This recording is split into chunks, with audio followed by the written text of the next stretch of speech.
Hey there, welcome to the Agents of Revival podcast. If you're ready to be healed and take full accountability of your life by evolving into your best self, then this is the podcast for you.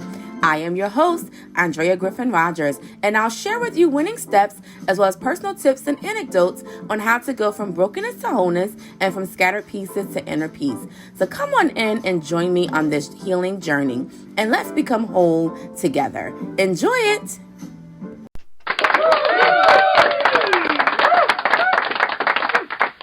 Hey, y'all. What's up? How are you today? I pray all is well. This message will stir your faith, fall on good ground, produce good fruit in your life. Today, we are over here cheering because it is our 300th episode. Wow, that is so cool. Woo. So cool. So cool, so good. Oh my gosh. Like when I tell y'all, I didn't even know or think when I first started this podcast that I would ever get to this mark. I honestly, if I could just tell you a little story for a moment, I really just thought that this was going to be like a one time thing, or maybe I'll do one season and that was that. But I love how God works. I mean, he really works in mysterious ways. And so I thank God that he had a bigger plan because my plan was small. And we're going to talk a little bit about that today in this message about spiritual teenagers, how to adopt a stubborn love, because sometimes we can plan something and in our minds just make it really small because it's comfortable for us of what we can do and what we can manage. And we don't think big. And it's similar to a teenager in a sense, where I know the new generation is a little bit different, but I know when I was growing up, a lot of teenagers didn't really have a plan. There wasn't like, what's next after college? What's even next after high school? Like some people that were in my class and that were my friends at other schools, they weren't even thinking that far ahead. Like, to be quite honest, I was kind of the same way. Like, I didn't really have a full scale plan. When I listen to some of these youth today and it's like, wow, I mean, they got their next 30 years planned out. And I'm like, woo, baby, I didn't have that plan. Okay. I didn't have my 30-year plan and a blueprint and a document form. And this is how I did not have it planned out that way.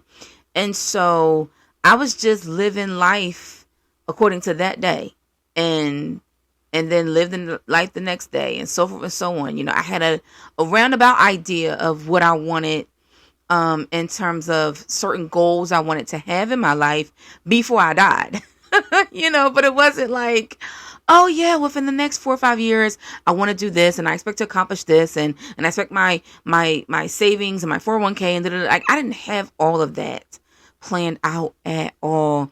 I really was a living life as a normal teenager that was just like doing the best to enjoy my life at that time, and also doing the best to deal with my life at that time, because I've shared with you all, those of you who may be new, that's probably your first time hearing about it, but my childhood wasn't so easy. I went through abuse, physical and verbal abuse with particular parent. And so life was not always easy for me. I think it's Maya Angelou that says, life ain't been no crystal stairs. Life was not always easy for me, though many people may have looked at it from the outside looking in and thought that life was great for me because they saw the financial aspect of life looking good. But, baby, let me tell you, money don't buy happiness. And I know there may be some people out there that may hear this and they're like, ain't that the truth? But then there may be some others that's like, well, I would love to experience to tell you if it is, if it's not. I'm gonna tell you right now, I've been exposed to a lot of money in my life, because of inheritance and family, my grandparents and parents and what they had. And I've been blessed and fortunate in that aspect of my life. But just because the money was there does not mean life was easy. Doesn't mean that there weren't internal problems. Doesn't mean that there weren't, excuse me, some issues and some obstacles to overcome, and some challenges, and as well as some lessons to be learned and some trauma to overcome. And that's not just on my end, that's also on the abuser's end. Because, for people out there who don't know, I want to give this disclaimer really quickly. Hurt people hurt people. So a lot of times when people are abusing somebody else, it's because there's something in them that's hurting, or that was hurt at some point in time, and they never dealt with that trauma. And so unfortunately, they take it out on the person that they abuse or that they hurt. Doesn't make it right. It happens. But what do you do when life gets you down? What do you do when life doesn't go according to your plan? What do you do when it's not crystal stairs? When it's not this happily ever after? When it's not this beautiful fairy tale of a life that you thought you were going to live, where there is no bippity boppity boop fairy godmother coming to make all your wishes come to life, and take you away from all of the hardship and the noise? Like, what do you do when the mountains seem too insurmountable to climb? And I wasn't even planning on going this way today, guys, but I just move with the way God intended for it. I can make my plans all day long and put together an outline of how I want to talk to you guys, but God shows up because I pray before I come on here to speak with you of God, like, what do your people need to hear today? And so I think there's somebody out there that needs to hear this message. And we're going to talk about some other things as well. I don't want to just make it seem like, for those that are listening, it's like, oh, I never went through that, I don't want to hear about abuse and like that. Like, it's not going to all be heavy in that aspect. So don't tune off just yet, because I do want to talk a lot about dreams and goals. Like, this is the bigger picture of today's message, is when you have dreams and goals in life, but they don't go according to your plan, that life's twists and turns happen, and things that were out of your control, that had to do with other people maybe playing their part or not playing their part. And like, how do you do that? How do you adopt a stubborn love for the very dream that you were holding on to and believing for, and fell in love with that idea and that concept, but it's taking a bit longer, or it's not working out the way you thought? Like, how do you manage to still be stubborn, be flat-footed in that? And so we're going to talk about that today. And so before I go any further, I normally do this at the end, but I wanted to take a moment right now to just check in with you in your heart. Where are you right now? Where's your mind right now? Whatever is causing your mind to be scattered, just stop in this moment and be still in the presence of the Father, because He has something to say to you through this message, and He has His peace that He wants to present to your heart to just calm the noise in your life. We can become so overwhelmed with all of the tasks that we have to do, and our agendas, and everything that we have to accomplish and achieve, even in that day or in that hour. But sometimes you just got to take a step back and just woosah, and that's something that you learn. If you've ever observed or studied teenagers, you realize, like, life sometimes with them just seems so much easier. And it's not that the things in their life is easier. I know there are some parents out there, or maybe you were this child that heard your parents say, like, what you got to be worried about, or what you got to be stressed out about. Like, you're a child, you're a teenager. But all of you that are listening today were like me, and you were once a teenager, or you may be a teenager right now. And you know that life as a teenager wasn't always easy. There were other things you had to deal with, in peer pressure, and getting your life together, and subjects in school, and your grades, and maybe some problems at home, and other things like that. I mean, wanting to establish your independence while also living a life dependent on your parents, because legally they have authority over you until a certain age. And so it's a lot that teenagers struggle with. The reason why I titled this today Spiritual Teenagers is because sometimes we can be spiritually in the mindset of a teenager. And there's a good way to be that in terms of being lackadaisy or not, or just being kind of like free with your time and with your energy level, in terms of not letting things stress you out too much than you can deal with. But then there's also the flip side of that, where you can become this spiritual teenager that never moves forward to maturation. And you guys, if you been listening to the podcast for any duration or period of time, you know I'm always talking about accountability and intentionality and being disciplined, and all those things develop into maturation, into being a grown person, growing up in the faith. But sometimes we can become spiritual teenagers. And sometimes, what I want to talk about today, it is good to adopt that stubborn love. Because how many of you out there have heard people say to you when you was a teenager, or maybe you said it to a teenager recently, of like, man, you so stubborn. And I think it's a good thing sometimes, because there are certain things that teenagers are just immovable on. I'll give an example, just a fun example. I was watching this show. I'm not going to say the name of the show, but I was watching this show. It's a show from the 80s and 90s. I think more so the 80s though.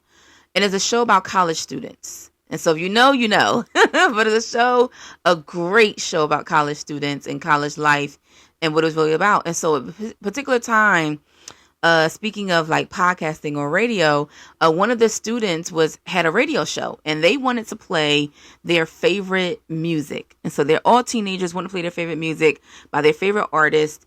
They're not really listening to the lyrics. They just listen to the beat, and they like the beat. Well, the dean, the student body, dean, the dean, she cancels the radio station and puts them on suspension for like a week or something. And so the kids are in an uproar. The teenagers are in an uproar. And so they're like, we're going to protest because this is a violation of our civil rights and a violation of our free speech. And so they go on this protest, and eventually, one of the older mentors asks, who was an RA, residential assistant, and also I think a teacher's assistant as well. He asked one of the students, did you listen to the lyrics? Like, you're sitting here protesting this, but have you listened to the lyrics? And so he gives the DJ or the radio host this tape player. I know this is going way back for y'all. This cassette tape player. And he listens to the cassette tape player, and he's like, man, I didn't listen to the lyrics of this. Like, this is trash. Like, why was I playing this? And this is not I'm not getting on a bash about music. Nothing like that. I'm telling the story. So after he listens to the music, he realizes like this wasn't really appropriate for me to play. But for a while they were protesting. And it did turn out well for them. The radio show did eventually get a chance to come back and honor Dr. King on Martin Luther King Jr. Day with a particular I Have a Dream speech and whatnot that they got to play on there in a particular song. But the whole point of it was, you see these teenagers who believed in something and they were immovable in what they believed in. Even if they didn't have all the facts, even if it didn't look like things were going to turn around for them in their favor, in terms of them getting the radio show back, getting their song played on the air by their favorite artists or whatnot, it didn't matter. They believed in something and they stood on it. I'm talking about like, they locked themselves in the building and everything. Wasn't able to eat. It was freezing cold. And it didn't matter. Like, what mattered was what they believed in. And so the reason why I talk about that today is because a lot of times people miss the big picture because you focus on the current circumstances. You are so focused on what it doesn't look like that you miss what it could be. That you miss holding your ground on what you're believing for. Now, that was an example. So I'm not talking about, believing this particular song being played on air. But what dream do you have right now in your heart that you have been believing God for, you have been praying for, you have been doing the work for, whether you've told people or not about it, you have been really hoping that this is going to work out for your good, and it hasn't happened yet. What do you do when that happens? I talked before about, childhood trauma and abuse. And the reason why I mentioned that is because sometimes even in the teenage state or even younger than that, you can go through things in life and feel like it's never going to end. I used to grow up thinking, which is another reason why I didn't really have a plan of action alongside my peers back in high school, because I didn't know if I was going to live to see the next day. I'm gonna be quite honest. That's how bad the abuse was. I didn't know if I was going to live to see the next day. And so, but despite, let me rephrase that. Despite what it looked like, there was a dream I had in my heart for better days. I knew I wanted to be married one day. I knew that if I was to ever have children one day, I would treat them better. I knew that I wanted to be successful being myself. I knew that I wanted to move and have my own place. I knew that I wanted to go to college. Like, I knew there were certain things that, again, in my life I wanted to have. I didn't know the plan. I didn't have a plan of action on how to get there just yet, but I knew that this cannot be the end for me. And I held on to that dream. I became a stubborn teenager, if you will, holding on to that dream that things would get better. Holding on to that dream, not knowing, again, if I'm going to live to see the next day or not, but I held on to a dream that if I do, I'm going to make it to college. I'm going to graduate. I'm going to be somebody. I'm going to be different. I'm going to follow my dreams, follow my goals. And so I said that because there may be somebody out there that's young or old, and you may be in a situation that just seems uncontrollable. It seems like it's not, whether it's abuse in some way, shape, or form, or it's just life and stress, and you just feel so overwhelmed with the problems in your life. Have a dream to hold on to believe bigger, to believe that it's gonna come. You may be in the eye of the storm right now, but one thing about the eye of a storm is when you look up, you see clearer skies. If you've ever flown somewhere, on the ground, it could be stormy rain. But when you fly higher above the clouds, it's bright sunlight. It don't make sense because the clouds are producing rain on the ground, but this airplane in the air is experiencing smooth skies. They're not experiencing the tumultuous weather. You have to have a vision for something that is bigger than your current situation. It may be storm clouds all around you. Hello, somebody. But there has to be a vision that you have, a dream, a goal, an aspiration that you have, that you're holding on to attain and achieve someday in your life. Let that be what moves you forward. That's the adopting a stubborn love. Like, love that thing so much that you are unwilling to be moved on believing for it. No matter who comes against you and says, there's no way that's going to happen. You know, in terms of the show I was talking about, an example, there was one particular student. I'm not going to say her name, but she had a very unique Southern twang, and she would, get on people's nerves. And I'm laughing because a lot of times I felt like a lot of similarities, I would say, for this particular character I saw in myself growing up, and so did others. But anywho, she didn't agree with all the other students. She felt like the teacher, she was a lot older than her age. And I remember one time the dean got on her about that, of like, girl, are you 19 or are you 91? Like, you so old. Put some jeans on for a change, excuse me. But anywho, she didn't believe in what they stood for. She didn't believe in the radio show. But it wasn't about her dream. It was the host dream of the radio show. And so that particular host had to have enough gall, a stubbornness in him to be unwilling to move on the fact that the radio station rather, should still be played, that his voice should still be heard. You may have a dream right now that others around you do not understand, do not agree with, but you got to be willing to be stubborn enough to not be moved. Because let me tell you something. The storms that you face right now, they may go away for a season or for a time, but storms are always going to come back. We see that with even the weather. Rain isn't eradicated for good. A season, a particular area may happen to go through a drought, but eventually rain comes. That means eventually the storm comes. And so even in your life, you may be going through a storm right now, but you got to look at, what is the storm teaching me? And how am I going to be able to apply those lessons here for where I'm going, where I'm believing for, where I want to see myself? I remember I didn't know I would have a podcast. I didn't know that this was part of God's plan for my life.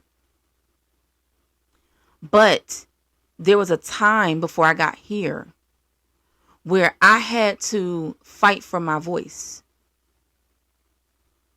It was in a different way, but I still had to stand on the principle of what I believed in and why I was doing it. Give me 1 second, y'all. Had to take a sip of water. But I remember in high school, and I hope they get to some scriptures, guys, but if not, just enjoy the stories and take from it what you need to take from it and apply it to your life. And I pray it blesses you. But I remember in high school, let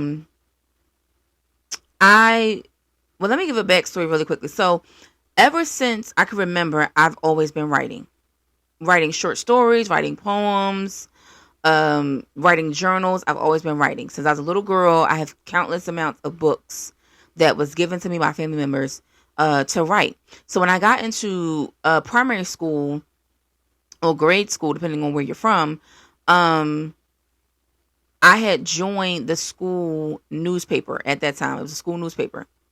I think I joined that in like 6th or 7th grade, and I did it until it was time to graduate, which was at my school was in 8th grade. And so I wrote for that.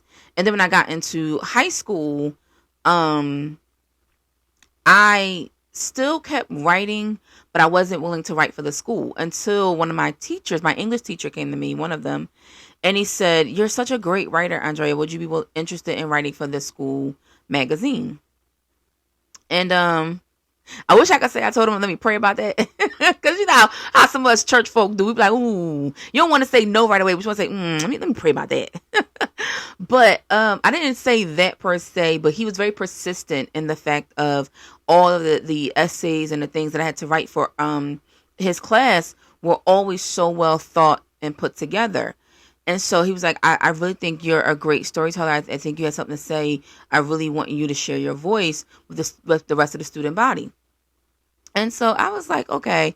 So eventually he wanted one of my poems that became one of his favorites. He wanted to put that into the school magazine. Two poems he put in there all together, but it was one in particular that he really wanted to stand for. And I went to Catholic schools all my life. For those that do not know that much about me, literally even in college, I went to a Catholic college. So I've literally been in church my entire life. And at my Catholic high school, this particular poem got a lot of pushback from the nuns. They were not happy about this poem that I wrote. And I wrote about the state of America at that time.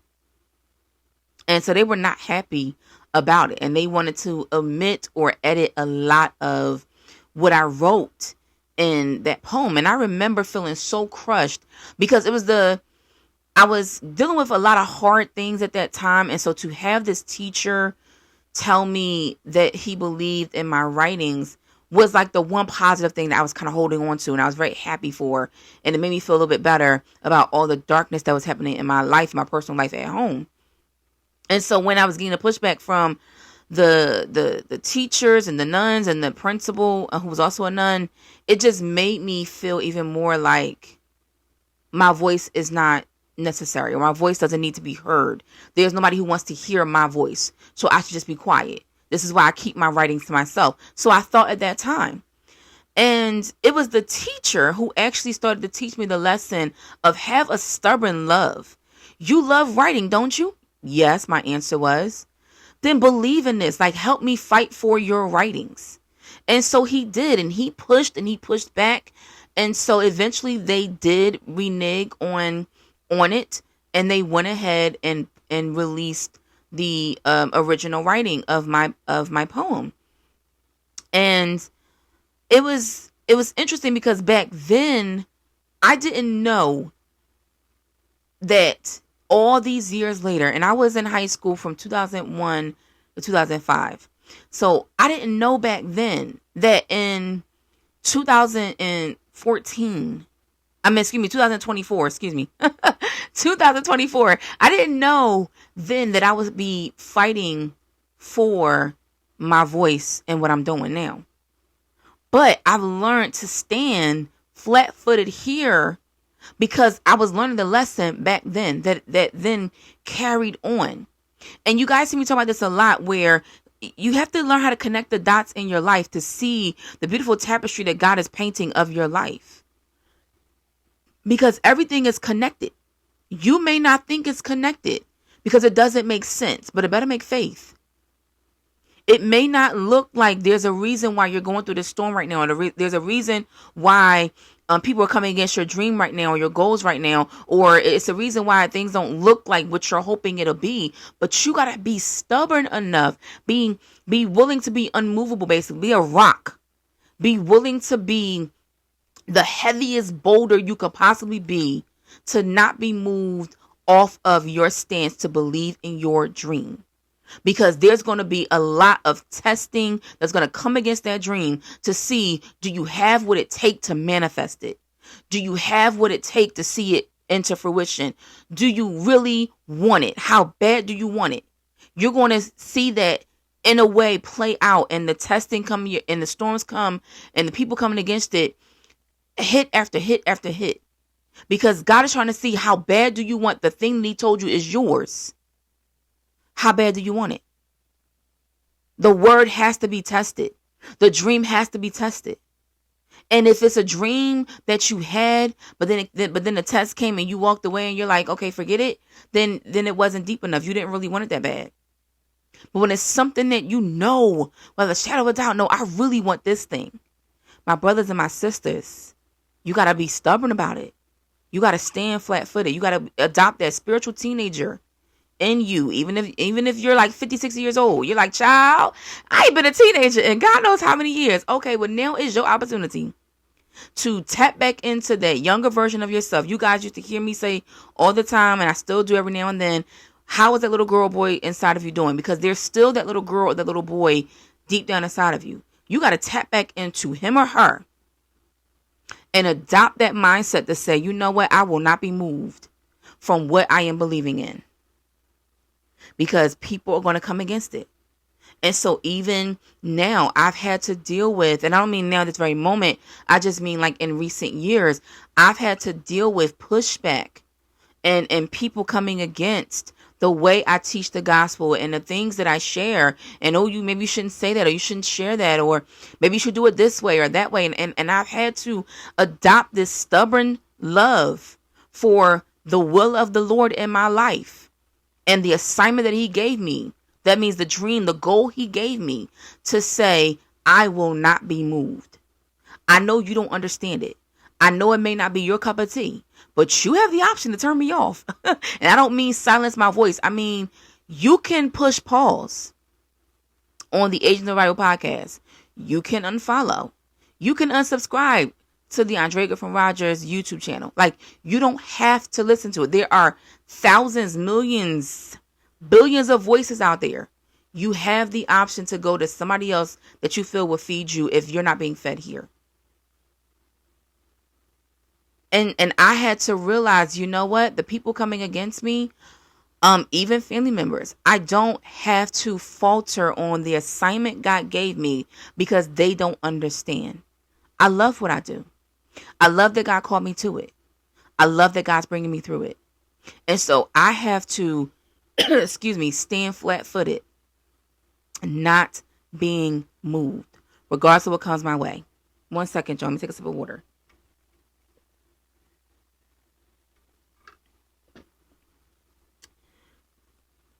This makes me think of David.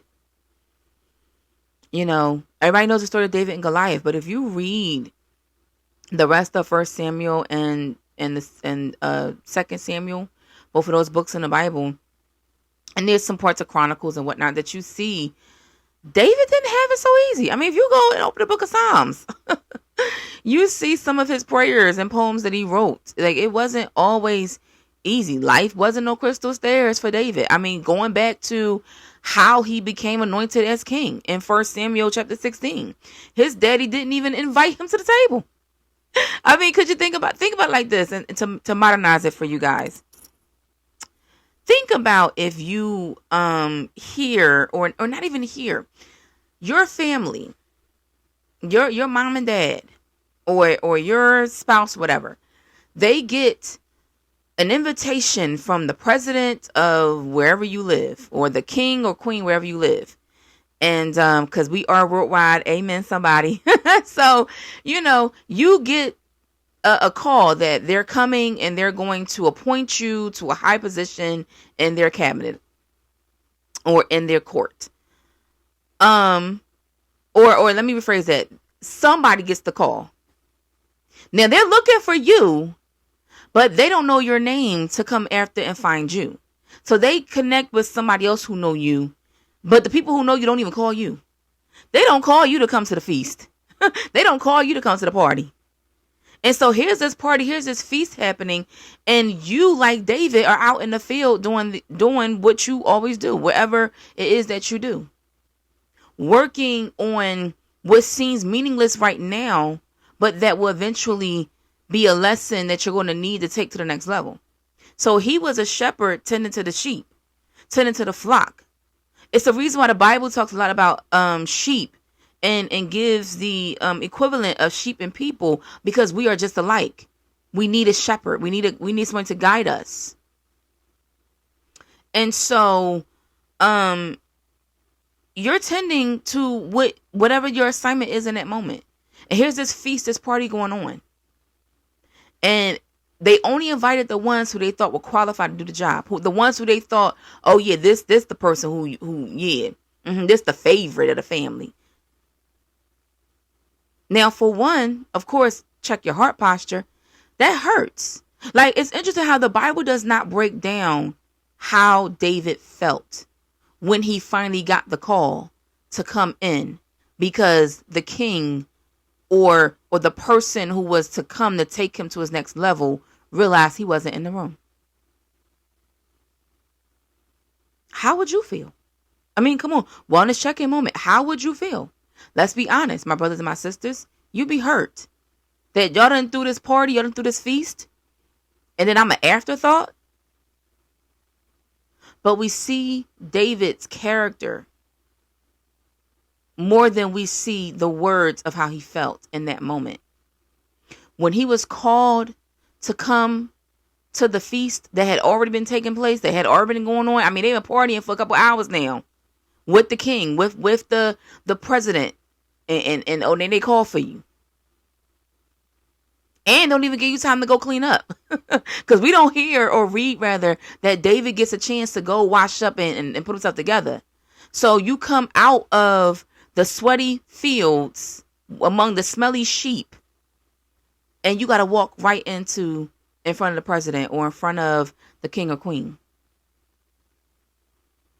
And it is in that moment where he is anointed as the king. That means the oil that the prophet Samuel had runs out onto his head and over his beard and his body. He becomes the king. For those that want to read the scripture that I'm paraphrasing and modernizing, it's in 1 Samuel chapter 16. And so we see this happen. But even though David is told in that very moment, you are now the new or the next king of Israel, he does not go immediately to the palace. No, he goes back out to the sheep in the fields. I'm sorry. How'd you promote me and demote me at the same time? Because you just told me that I'm becoming the next president, or that I am becoming the next king or queen of whatever country that you're in. Just fill it in right there. Fill in your name. You've become the next king and queen of blah, blah, blah, blah. Or you become the next president of blah, blah, blah. And so here you are, the prime minister, blah, blah, blah. And so here you are, and you step into this position, and you're thinking that you're about to be whisked off to the palace. And then like, okay, thank you. We'll call for you. We'll send for you later. Well, when's later? Soon. When soon? We don't know. We'll get to you. We get to you. So that's basically what happens to David. And David has the heart posture to continue to stay submitted to the assignment that he was working until the elevation period happened. It's a reason why God did not take David immediately from that moment to the palace, because the word has to be tested.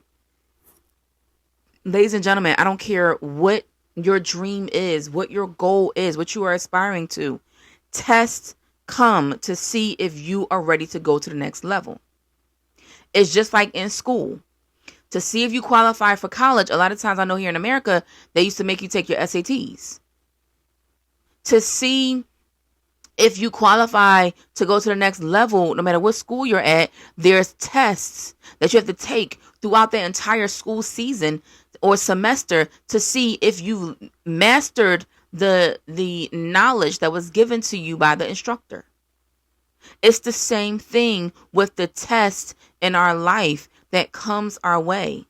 It is to see, have you mastered what you need to master on this level, so that you can take it with you to the next level. That the knowledge that you need to take from this level onto the next level. There was more that David had to learn. First of all, we realize in the next chapter of 1 Samuel 17, David had to go off to war. Now, David was not a war man. He was not raised in the barracks. He wasn't raised on the front lines. He didn't come from a war or army or navy family or something like that. He wasn't raised in his military background.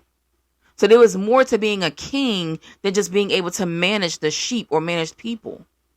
There were other lessons he had to learn. There were strategies he had to learn. So that's why you see David throughout the rest of 1 Samuel. Before we get to the end of 1 Samuel, we see David go on a process of development. That's the testing of development to learn. But even throughout those processes and some of those lessons and some of those tests that he had to learn were literally life and death.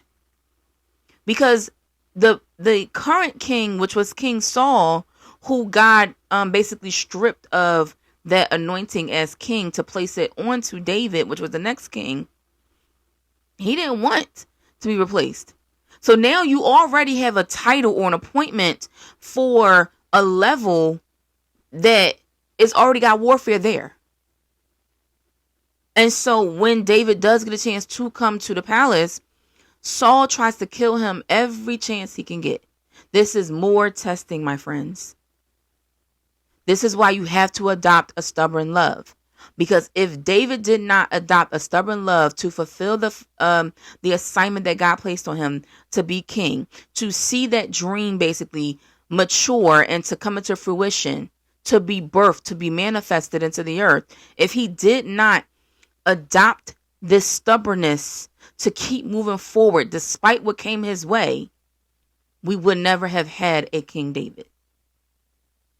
And so you gotta look at yourself and see, what am I facing right now? Are these challenges coming my way to strengthen me? Are they coming my way to teach me how to step into my assignment that is to come? Are they developing me for what I've been praying for? Because a lot of times people are praying for things that they have not prepared for. And that's a biggie right there. I'll give you an example.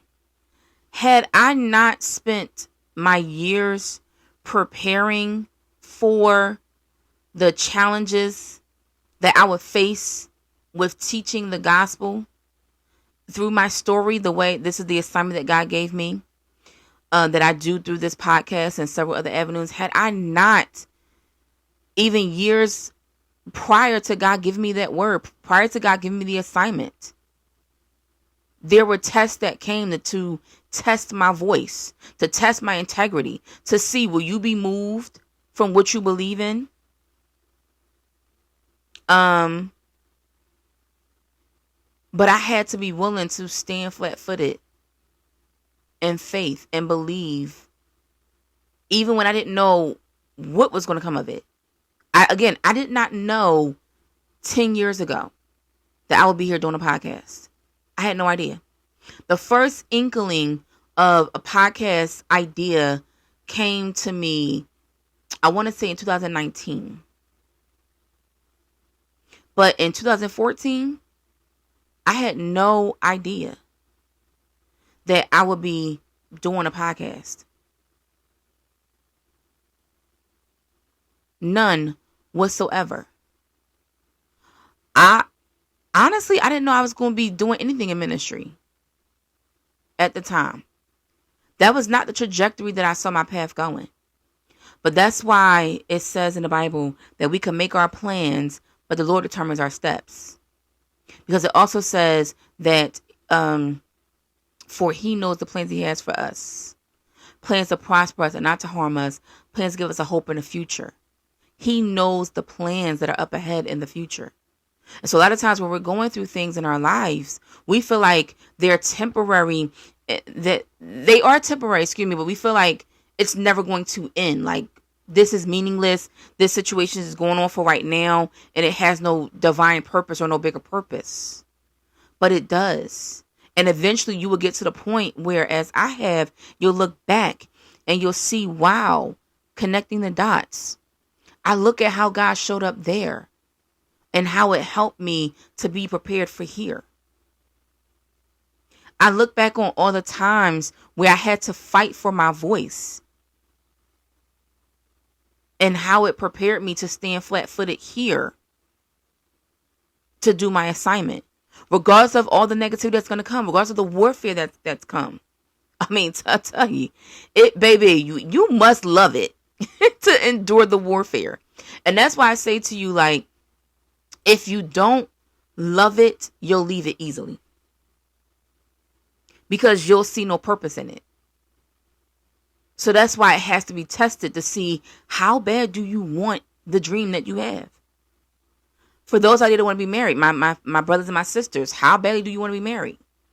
Because it's going to be tested. I don't mean when you get married, it's going to be tested. Yeah, that's going to happen too. But I mean just being in your single season, it's going to be tested. Every wrong person is going to come across your path. And it's going to see, how bad do you want what you said you wanted? How badly are you willing to stand on the standards that you have? And I don't mean the superficial standards that, culture teaches you of how tall somebody has to look, or how skinny somebody has to be, or how built somebody has to be, or muscular, or how much money they have to have in the bank and all those things. I don't mean that.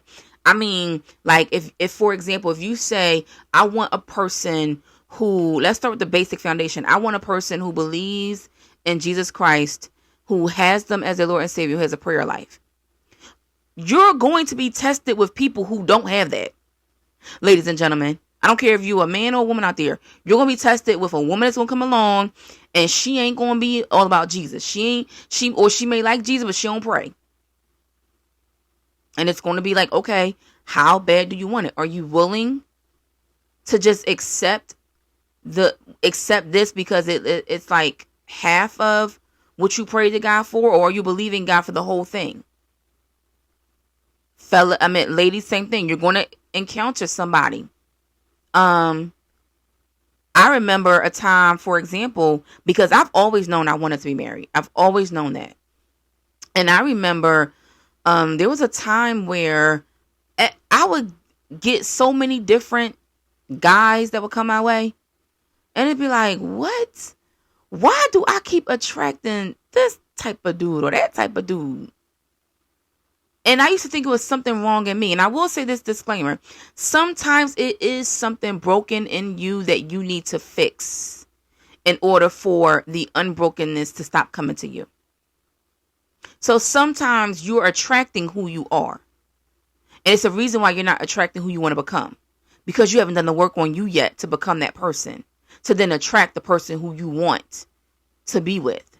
So sometimes you got to look at yourself in the mirror and say, okay, what's the work I need to do on me? Because I keep attracting me. You keep attracting what you reflect in the mirror of yourself. And so, but then after I started doing the work on me, I had to realize like, okay, I've done the work on me. Now why am I getting these type of guys coming my way? Oh, this is a test. I had to realize it was a test to see, do you want what you say you want? Oh, it looked good on paper. But is that person's heart posture really the type of heart posture you want? At the core of things, are there too many red flags? Or even a red flag period that's showing you that this is not what you prayed for? Every word, every dream, every goal that you have is going to be tested. And so you have to have the stubborn faith, the stubborn love to say, I will not be moved.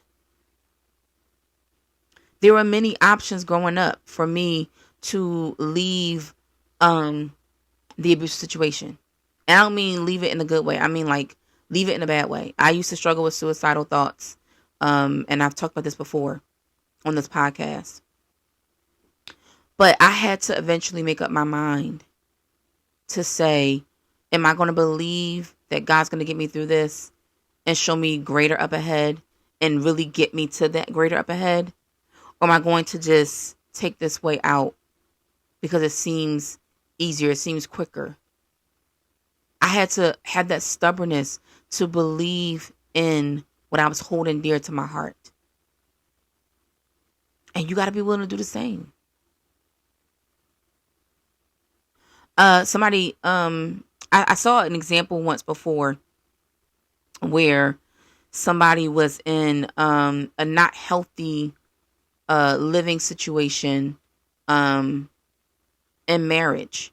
And I am not an advocate for divorce. This is not about that. But in a particular instance, I see how it helped out.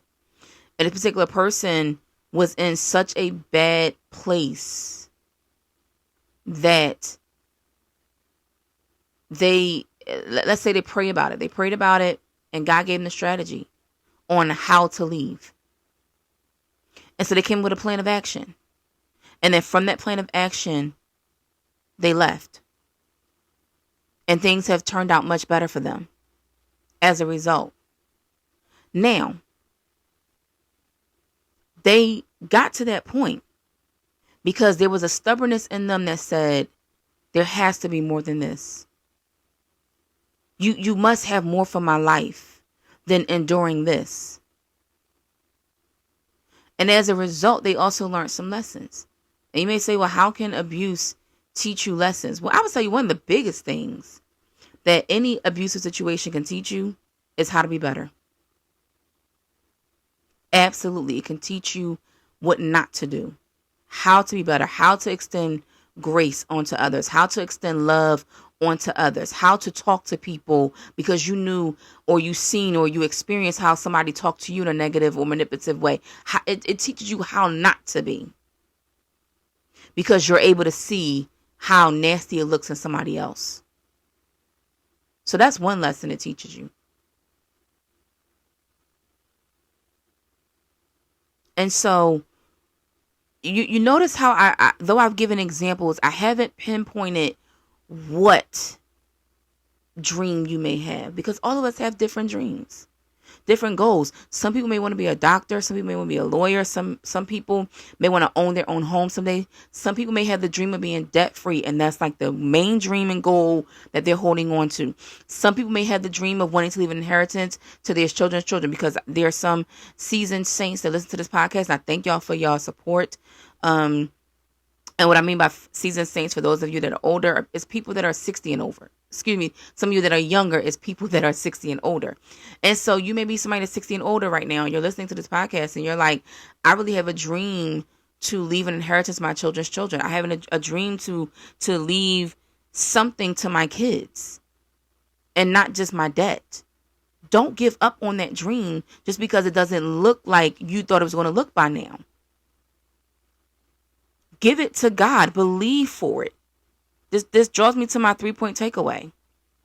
How do I adopt a stubborn love? This is across the board. So no matter what your dream is, what your goal is, I'm going to tell you these 3 things that I found to be helpful to me, and I pray to be helpful to you.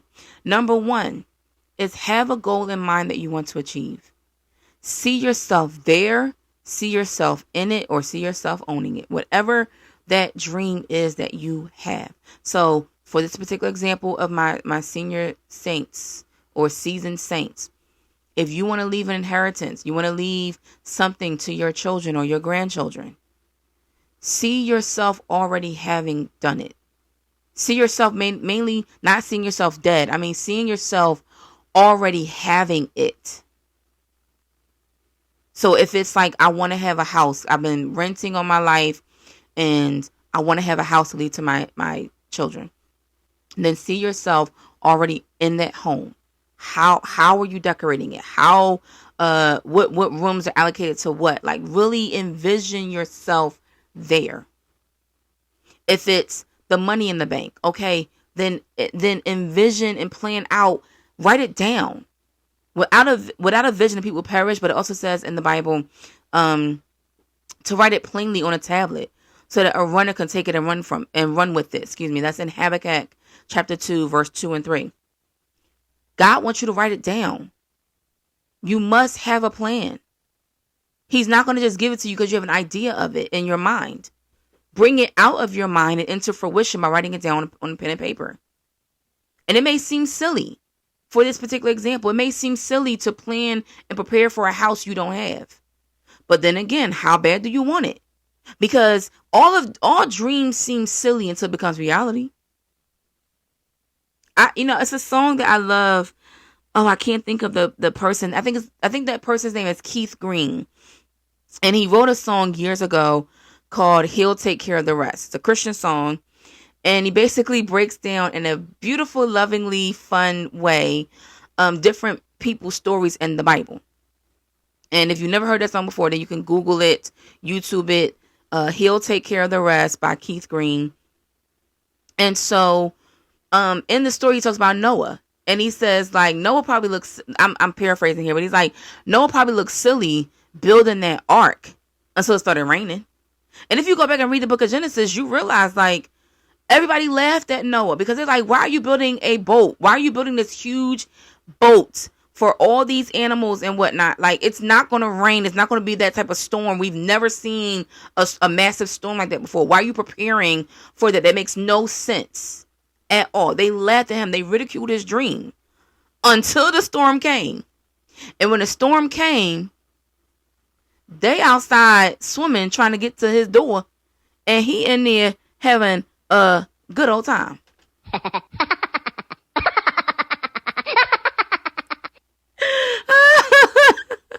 I'm putting a little emphasis on it. I'm sure I'm sure Noah was not really laughing at the people, because that wouldn't be the heart of God. But needless to say, in this comical way, like, they laughed at him and didn't believe in his dream. They thought it was silly until it wasn't. Until the storm came, until the flood came, and they realized, wow, all those years that Noah was building this boat is because he had a vision, he had a stubbornness to build regardless of if he never seen it happen before. And so it may look silly to you to build it right now, to write it down right now of what do you want to achieve, and to see yourself there, and really writing out the details of how you're going to decorate the room, or how you're going to live in that particular level, or how you're going to have that marriage, or how you're going to raise those kids if you have no kids, or how you're going to be as a doctor or a lawyer or a firefighter, or whatever your dream is. Write it down. Make it as detailed as possible. And then my second step is going to be get a vision for it by God. This means get clarity on your goal. Because a lot of times we can have an idea that we think is a good idea. But as I said earlier, when the tests come to see if you really have the faith, the stubbornness to believe and see that thing through, do you really love it enough to see it through? Many times people fall to the wayside, or those dreams fall to the wayside because it was a good idea, it wasn't a God idea. It was a good idea that somebody gave you, or you heard somebody else doing it, or you thought, oh, I could do that too. And you thought you was going to go that way, but it wasn't the plan that he had for your life. So that's why you have to go and get clarity from God on the goal, the dream, the vision that you have. God, are you backing this dream? Because if God's going to back the dream, then nothing and nobody can stop that door from closing. We learn about that in Revelation 3, verse 7. He has the key of David. What door he opens, no one can shut. And what door he shuts, no one can close. What door he shuts, no one can open. And so if it is something that you have an idea, a dream, a goal that you want to achieve in your life, something that you may be in a situation that you want to get out of someday, and you're hoping that you'll be able to leave it or move away or something, get a vision for it. Get clarity for it. I didn't know back then in childhood that I would actually really make it to college. But then I got a vision for it. I got clarity from God for it. This is before I even knew that it was clarity from God. I just got a vision of seeing myself walking around my college campus and seeing myself in a dorm room. So it gave me something to hold on to, that it's going to happen because I just had a dream about it. And sometimes it could be done in that way, where God will send the clarity on your idea or your dream or your goal. He'll send you a vision in your sleep. Or it could be he will send you clarity through somebody else speaking it into your life. And that happened to me as well, where a particular pastor had spoken over my life that I was going to go to college and that I was going to graduate, which I did. Thank God for that. But I did not know that at the time. All I could see was my current circumstances and situations that seemed like it was never going to change. But I had to get clarity on the vision. God, is this really what you have a plan for my life? Listen to see if God is sending somebody else around you or near you, or speaking it over your life of this is what he has for you. And then when you realize that this is something that God actually has for your life, he's giving you clarity on that dream, that vision that you've written down and that you saw yourself there, create a plan of action to move towards that goal. So this is like part 2 of what I just said. Get a vision or clarity from God on your goal, and then create a plan of action to move towards that vision or goal. Break it down. Like, don't make it so big of like, okay, I gotta graduate, the semester, for example, of the college, like I did for me. It was, okay, I'm in, let's say, for example, 10th grade. I'm in 10th grade. If I know I want to get to college, which is after senior year, then I need to pass my next test in this next class, next period. So like break it down day by day, but you're making a plan of steps of action to get to that goal. And then the last point is of how do you adopt a stubborn love? As you're moving forward, which is why it's important to write it down, keep reminding yourself of the end result. I'm telling you parts of my story because I wanted you to understand that I didn't get here to having 300 episodes of this podcast or to having a podcast period because I just thought of a good idea one day and said, oh, let me do it. No. Because This wasn't my plan. This was God calling me to do this. But when I look back over my life, I saw how the dots connected. You've been teaching me how to tell stories since I was a little girl writing. You've been teaching me how to develop things and how to put it in an imaginative and creative way, and how to grasp the audience attention, and how to make it long or short. You've been teaching me time management and all these things when I was writing as a child, and then writing in school, and having deadlines with the school newspaper and the school magazine. You've been teaching me these things since I was a little girl. Everything led up to this point. But I kept reminding myself, every obstacle that I faced, because like I said, the word has to be tested. Every obstacle I faced, every challenge that came my way, I had to keep reminding myself of the vision. Even with this podcast, I told you the first time the idea came about was like in 2019. I wrote it down then. But I just thought it was something me and one of my friends at that time were just kind of tossing around. Because this person said it to me, like, oh, it'd be a good idea for you to do a podcast. And I was like, oh, yeah, that's cute. And that ties into what I said before. Like, sometimes it could be somebody else who God will send to speak something to you because you're not listening to God saying it to you of his dream he has for your life or a goal he has for your life. And so at that time, I was still doing a blog. So it was like, oh, no, I'm comfortable doing this. This ties to my background. So there's no way I'm going to like stop blogging and go and do a podcast. No, thank you. But I didn't know God's plan. But I wrote it down nonetheless. Oh, hey, me and so-and-so were just chatting about doing, because I'm a journal person as well. So me and so-and-so were just chatting about doing a podcast. God, is this your plan or will for us to do a podcast? Like, if it is, Lord, please give clarity on it. Again, I'm giving you steps that I took. I don't teach you anything I haven't learned myself or am not currently going through. And so I wrote it down. And then I prayed about it. I gave it to God. I submitted it for clarity. And then eventually the clarity did come. Yes, you'll do a podcast, just not with that friend. Okay? You could do a podcast by yourself. And then here we are now. And then I created a plan of action on how to move towards the goal of doing a podcast. I started with what I had. I didn't have all the equipment that I have now. All I had at that time was my phone and a headset. Or my the earbuds that they give you when you get an iPhone.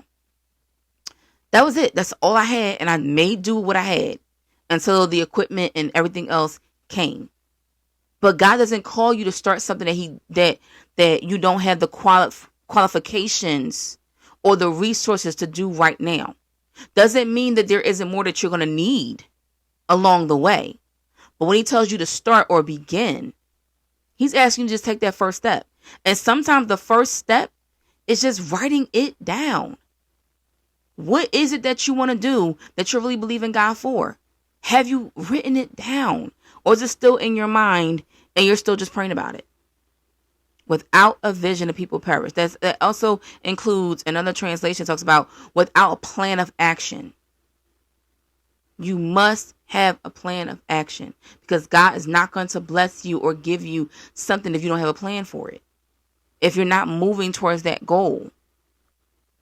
David, when he went back to the field, had a plan of action. Part of that plan was doing the assignment of tending to the sheep.